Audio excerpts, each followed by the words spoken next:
content aujourd'hui. Je suis heureux au milieu de vous tous. Et toujours dans mon cœur, il y a beaucoup de choses à dire. Bien souvent, dans le milieu de la semaine, je ne sais pas sur quoi je vais prêcher. J'ai présenté à peu près plus de 2500 sermons et j'en ai toujours voulu faire des nouveaux en ne reprenant jamais un ancien sermon pour recommencer. Alors, presque n'importe quoi peut me servir de base pour un sermon. Jésus, qui était le plus grand prédicateur, ne s'est pas promené avec des feuilles, avec quelque chose qu'il aurait préparé, mais il a toujours prêché et toute chose autour de lui servait de sujet. Je suis allé dans mon bureau en ouvrant une armoire, j'ai retrouvé un vase. Il faut le tenir droit comme ça. Et alors, en regardant ce vase, je ne sais plus où je l'ai obtenu, mais pas en Belgique, parce que c'est un vase d'albâtre. Un vase d'albâtre. Est-ce que, sur base des évangiles, un vase d'albâtre peut vous rappeler quelque chose? Oui. On est fait dans des différents vases, c'est ça? C'est avec il y a des vases d'or, il y a des vases d'albâtre, il y a un passage qui parle de ça. Non. Non. Les deux fois qu'il s'agit d'un vase d'albâtre, qui est une matière qui a un certain coût, ces vases d'albâtre étaient remplis de parfums. Alors ça vous dit un peu plus? Oui. Du parfum qu'on offrait à Jésus. Judas avait dit que cet argent aurait pu être servi à autre chose, c'est ça? Alors, cela relève bien sûr de bonnes intentions. Mais les deux fois qu'un vase d'albâtre approchait Jésus pour lui verser du parfum, les deux fois, les détentrices du vase, c'est-à-dire les propriétaires du vase, étaient une femme à chaque fois. Alors, souvent on met les femmes de côté comme n'ayant rien à faire avec l'évangile, avec la bonne nouvelle du royaume. Mais quand nous allons dans la Bible, ce n'est pas du tout le cas. Il y a Déborah dans l'Ancien Testament, il y a des femmes dans le Nouveau Testament, il y a les femmes qui soutenaient financièrement Jésus. Il y avait une qui s'appelait Suzanne, une autre femme de Sujet. Il y avait la sœur de Marie, il y avait aussi une Marie de Magdala. Mais voilà les deux fois cette femme, une femme dont une est nommée et l'autre ne l'est pas. Pour l'une, il s'agit de Marie de Magdala, et l'autre, c'est une femme pécheresse dont le nom n'est pas présenté, n'est pas donné. Alors, en ce qui concerne Marie, je peux dire qu'elle était l'amie de Jésus, pas dans un sens de la petite amie, mais elle, sa sœur et son frère étaient des amis de Jésus, gens dans lesquels Jésus allait loger dans leur maison. Pourquoi? Parce que quand nous sommes à Jérusalem où Jésus prêchait, on remontait la colline qui est à la base le jardin des Oliviers, et puis le mont des Oliviers, et de l'autre côté de la colline, à une bonne demi-heure, se trouve un petit patelin qui s'appelle Béthanie. Et à Béthanie, Jésus avait des gens qu'il connaissait, des amis. Et cette maison de Lazare, alors on connaît Lazare parce que Jésus a ressuscité Lazare, mais il y avait aussi un autre personnage que Jésus avait guéri. Est-ce que ce personnage, à vous qui êtes des lecteurs de la Bible, est-ce que ce personnage vous revient en mémoire? Eh bien, il s'agit de Simon le lépreux. Alors, il garde bien sûr son appellation, le lépreux, mais il n'était plus lépreux.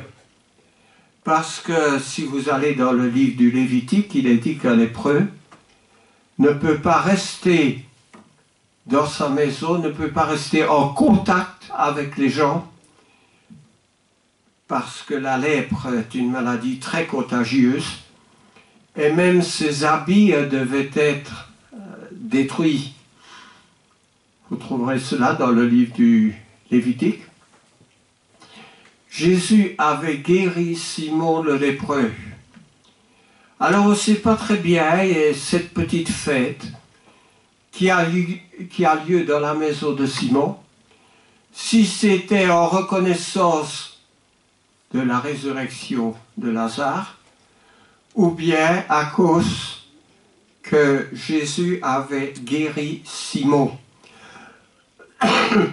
Alors quand on fait un petit calcul, ils étaient au nombre de 17. Il y avait bien sûr Jésus, ses proches, les 12 apôtres, et puis les gens de la maison. Je les estime à 17, mais ils pouvaient être un peu plus, voire un peu moins, je ne sais pas. Et alors, il y a bien sûr cette fête, ce repas en commun, et cette femme qui est Marie, et qui vient avec le vase d'albâtre pour verser sur la tête de Jésus. Et le mot verser est un mot qui dans la langue originale pouvait même être utilisé pour une pluie abondante. Donc elle n'a pas pris seulement 2-3 gouttes de parfum, mais elle a versé vraiment presque abondamment sur Jésus. Alors, quelle est la réaction qui se produit? Quelle est la réaction qui se produit? Eh bien, des critiques. Comment Jésus peut-il accepter d'être honoré par un parfum de grand prix, dont on estime le prix à 300 deniers? On aurait mieux fait de mettre cet argent pour les pauvres. Cette critique plaît-elle à l'oreille du Seigneur? Eh bien non. Jésus ne va pas apprécier qu'on ait une telle remarque. Et il ne va pas l'apprécier. Pourquoi? Il va le dire. Les pauvres, vous les avez toujours au milieu de vous. Il y aura toujours des pauvres. Mais moi, dit Jésus, vous ne m'aurez pas toujours. Singulière remarque, mais remarque vraie. Parce que quand cette fête se passe, elle est 6 jours avant que Jésus n'entre dans Jérusalem, assis sur le petit d'un anneau, dans lequel on va crier Hosanna au Fils de Dieu, au roi d'Israël. Mais revenons à la fête. Qui lance cette critique? Eh bien, apparemment toujours le même. L'instigateur de cette critique n'est autre que Judas Iscariote. Judas. Judas était le trésorier. Pas dans l'église, Jésus n'avait pas encore bâti son église n'avait pas encore pris naissance, puisqu'elle le prend le jour de la Pentecôte. Mais Judas était le trésorier.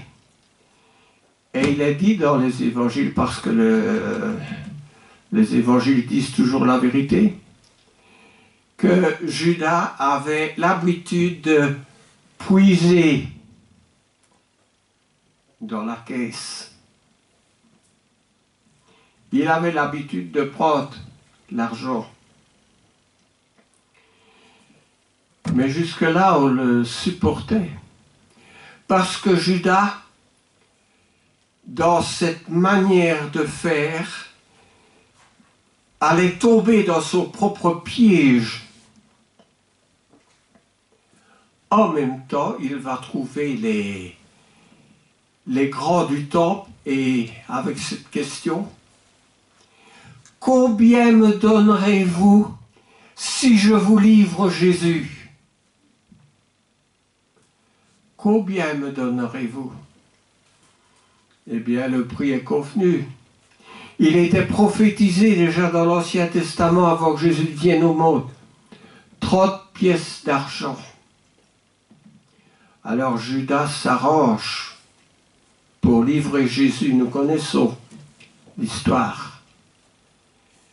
Mais Judas, il y a quelque chose qui ne va pas. Il a fait une très mauvaise action.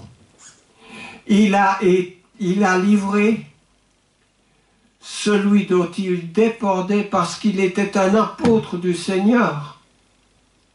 Et une telle chose n'aurait jamais dû arriver venant de la part d'un apôtre. Il est dit que Judas se repentit. Judas est retourné vers ceux qui lui avaient donné l'argent, mais ceux qui lui avaient donné l'argent ne voulaient pas cet argent en retour. Ils n'avaient rien à faire avec le repentir de Judas. Et Judas a jeté les 30 pièces d'argent, mais ça ne l'a pas consolé.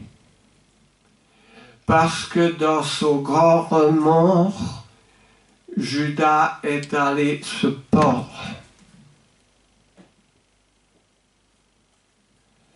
S'il avait confessé sa faute, le Seigneur lui aurait pardonné. N'est-ce pas? Parce que Jésus est même allé mourir à la croix pour ses ennemis, pour les pécheurs. Il fallait un peu de réflexion, un peu d'humilité pour Judas, de s'excuser au milieu des siens qui étaient Jésus et son groupe dans lequel il travaillait. Mais revenons à cette histoire.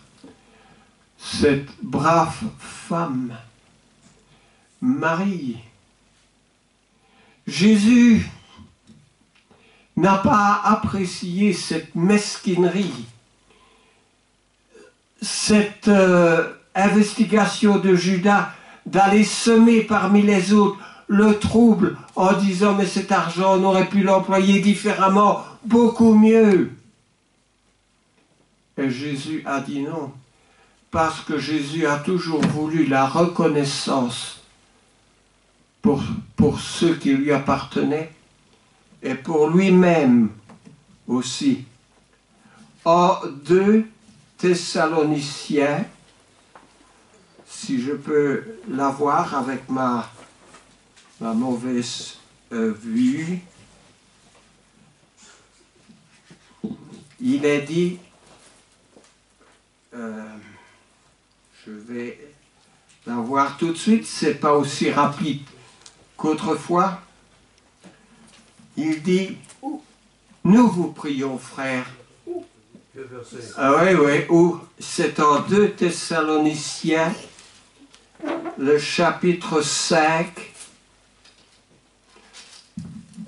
Non, je vois 1 Thessaloniciens, chapitre 5. 1 Thessaloniciens, chapitre 5, verset 12.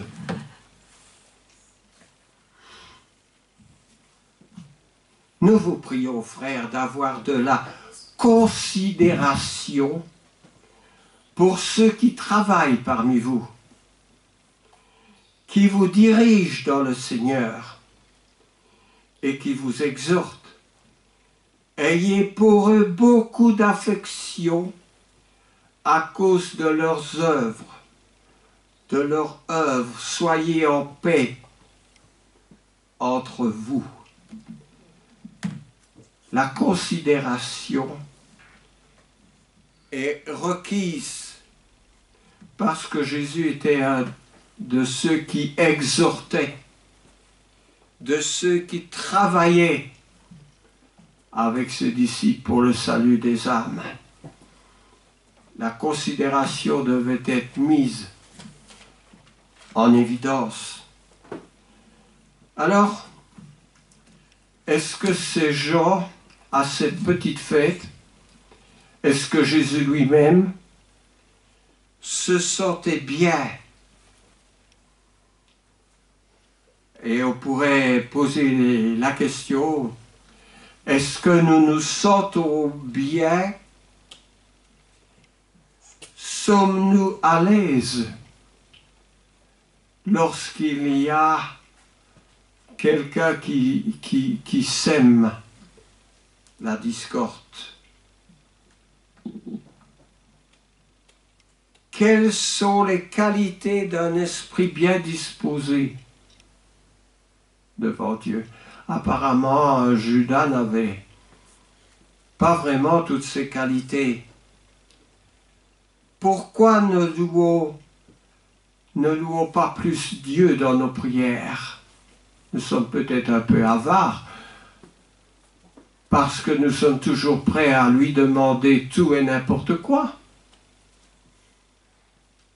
Manquons-nous de révérence si nous posons des questions à Dieu?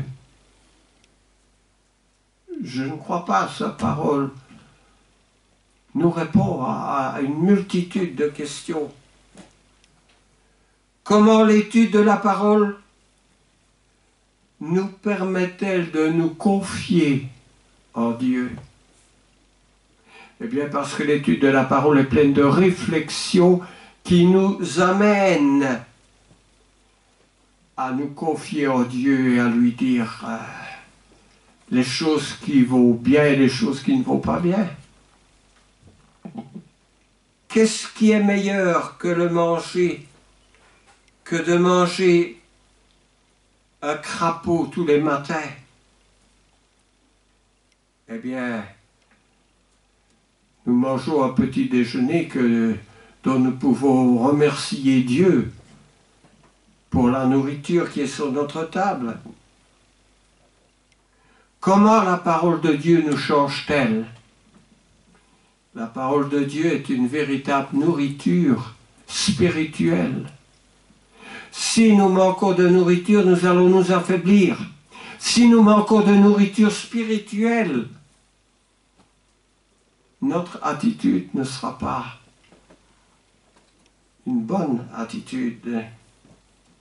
Alors, il y a bien sûr cette deuxième histoire d'un vase d'albâtre. Nous la trouvons en Luc, au chapitre 7, dans l'évangile de Luc. Alors, je viens au chapitre 7, entre les versets 36 à 50. Et je lis ces versets. Un pharisien pria Jésus de manger avec lui. Jésus entra dans la maison du pharisien et se mit à table. Et voici, une femme pécheresse, là le nom ne nous est pas donné, se trouvait dans la ville. Ayant su qu'il était à table dans la maison du pharisien, apporta un vase d'albâtre plein de parfums et se tint derrière aux pieds de Jésus. Elle pleurait. Et bientôt, elle mouilla les pieds de Jésus avec ses larmes. Puis, les essuya avec ses cheveux, les embrassa et les oignit de parfum. Le pharisien qui l'avait invité, voyant cela, dit en lui-même,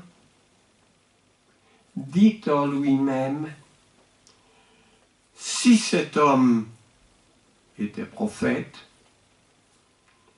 il saurait qui et de quelle espèce est la femme qui le touche.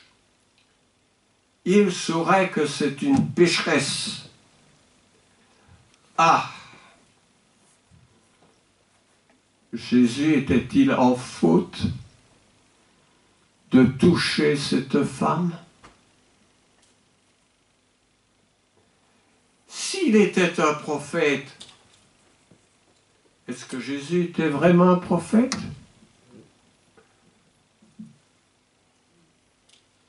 Moïse dit, il viendra un prophète comme moi. Celui qui ne l'écoutera pas sera retranché du milieu du peuple. Jésus était un prophète. Il était le roi d'Israël, il était le Fils de Dieu. Mais il a touché cette femme impure. Jésus prit la parole et lui dit, Simon, ah oui, il s'appelait Simon. Il y a dans la Bible 10 personnes qui s'appellent Simon. C'était un nom courant à l'époque. Simon, j'ai quelque chose à te dire. Maître, parle, lui répondit-il. Un créancier avait 2 débiteurs. L'un lui devait 500 deniers et l'autre 50. Comme il n'avait pas de quoi payer, il leur remit à tous 2 leurs dettes. Lequel l'aimera le plus? Simon. Lequel l'aimera le plus? Celui à qui il remet 500 deniers ou l'autre qui remet seulement 50 deniers? Lequel l'aimera de plus? Simon répondit, celui, je pense, auquel il a le plus remis. Jésus lui dit, tu as bien jugé. Puis se tournant vers la femme, il dit à Simon, vois-tu Cette femme? Vois-tu cette femme? Je suis entré dans ta maison et tu ne m'as point donné d'eau pour laver mes pieds. Mais elle les a mouillés de ses larmes et elle les a essuyés avec ses cheveux. Tu ne m'as point donné de baiser. Mais elle, depuis que je suis entré, elle n'a cessé d'embrasser mes pieds. Tu n'as point versé d'huile sur ma tête, Simon. Mais elle, cette femme pécheresse, elle a versé du parfum sur mes pieds. C'est pourquoi je te dis, Simon, ces nombreux péchés ont été pardonnés parce qu'elle a beaucoup aimé. Est-ce que nous avons un amour débordant? Un amour qui partage? Mais cependant, à qui on pardonne peu aime peu. Et il dit à la femme, tes péchés te sont pardonnés. Mais Jésus dit à la femme, ta foi t'a sauvée. Va en paix. Va en paix. Ta foi t'a sauvé. Il n'était pas question du baptême. Jésus n'était pas encore allé à la croix, l'Église n'avait pas encore commencé. Mais son amour avait été apprécié par le Seigneur. Dans quelle mesure le Seigneur peut-il nous apprécier par rapport à cette femme? Et puis on voit tout de suite après des femmes qui avaient été guéries d'esprits malins, de maladies. Marie, dite de Magdala, de laquelle était sorti ce démon. Jeanne, femme de Chosa, intendant d'Hérode. Suzanne et plusieurs autres qui l'assistaient de leurs biens. Voilà des femmes investies. Je rappelle qu'après sa mort, la première personne à qui Jésus est apparu est à une femme. Parce qu'au petit lever du jour, les femmes ne pouvaient pas dormir, elles sont venues au tombeau. Elles avaient beaucoup de soucis pour Jésus de Nazareth. L'amour peut être apprécié au même titre qu'un acte d'obéissance. Elle l'a beaucoup aimé, c'est pourquoi ses péchés lui sont pardonnés. Alors oui, il y a la reconnaissance aussi. Et peut-être il faut brièvement, parce que notre temps est limite, parler de cette reconnaissance. Moi, je vois une reconnaissance en Luc 17. En Luc 17. Eh bien, nous allons aller voir en Luc au chapitre 17. Alors, je rappelle où se trouve Luc, dans les 4 évangiles, Matthieu, Marc, Luc et Jean. Alors, quand on va dans Luc au chapitre 17, il y a cette histoire d'une dizaine d'hommes qui, comme Simon avait été lépreux, et ces 10 hommes ont été aussi atteints de la lèpre, mais guéris. Au verset 11 de Luc 17, il est dit: Jésus se rendant à Jérusalem, passait par la Samarie et la Galilée. Comme il entrait dans un village, 10 lépreux vinrent à sa rencontre. Se tenant à distance, ils élevèrent la voix et dirent: Maître, aie pitié de nous.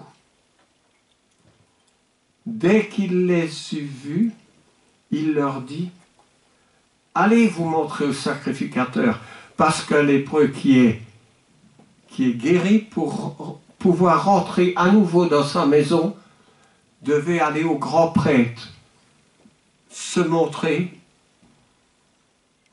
qu'il était débarrassé de sa lèpre. Et pendant qu'ils y allaient, il arriva qu'ils furent guéris. L'un d'eux, se voyant guéri, revint sur ses pas, glorifiant Dieu à haute voix. Il tomba sur sa face aux pieds de Jésus et lui rendit grâce. C'était un Samaritain. Jésus, prenant la parole, dit: Les 10 n'ont-ils pas été guéris? Et les 9 autres, où sont-ils? Ne s'est-il trouvé que cet étranger, que ce Samaritain, pour revenir et donner gloire à Dieu? Puis il lui dit à ce lépreux qui est revenu pour dire merci à Jésus: Ta foi t'a sauvé.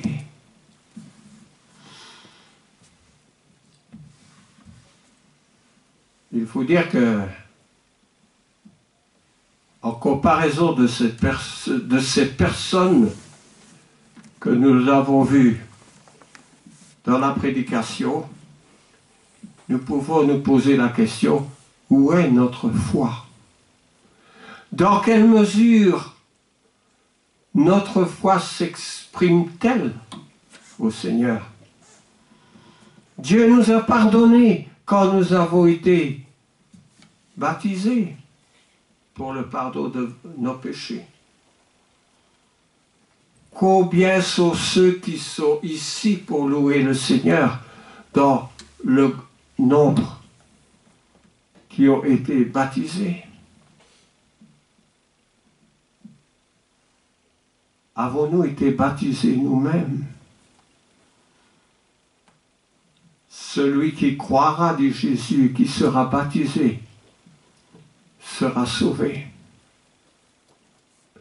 Est-il plus facile d'être lépreux et de venir demander à Jésus d'être guéri que de croire en lui, nous qui sommes éloignés de plusieurs siècles de sa venue sur la terre, et qui nous dit: celui qui croira et qui sera baptisé sera sauvé. Naaman le Syrien, nous l'avons vu, devait être plongé 7 fois dans le Jourdain, parce que lui aussi était lépreux. Et pour être guéri de sa lèpre, le prophète lui avait dit d'être plongé 7 fois dans le Jourdain. Mais mes chers amis, nous sommes tous des lépreux. Nous sommes tous des gens auxquels il ne faut pas toucher. Mais Jésus, plus que de nous prendre dans ses bras, plus que de manger avec lui, nous invite dans sa communauté, nous offre le pardon. Comment va s'exprimer notre foi? En venant une fois au bout de 3 mois à l'église? Ou en étant un croyant Dieu, quelqu'un qui est du groupe de Jésus? Ceux qui étaient du groupe de Jésus étaient souvent avec Jésus, presque toujours avec Jésus. Parce que leur sauveur, c'est Jésus. Parce qu'il est le Fils de Dieu. Parce qu'au jour du jugement, nous allons le retrouver à l'entrée du ciel. Mais Jésus dit, si vous ne me connaissez pas, je ne vous reconnaîtrai pas non plus. Autant de questions qu'il nous appartient de résoudre, de traiter. Alors, béni soit la parole du Seigneur. Amen.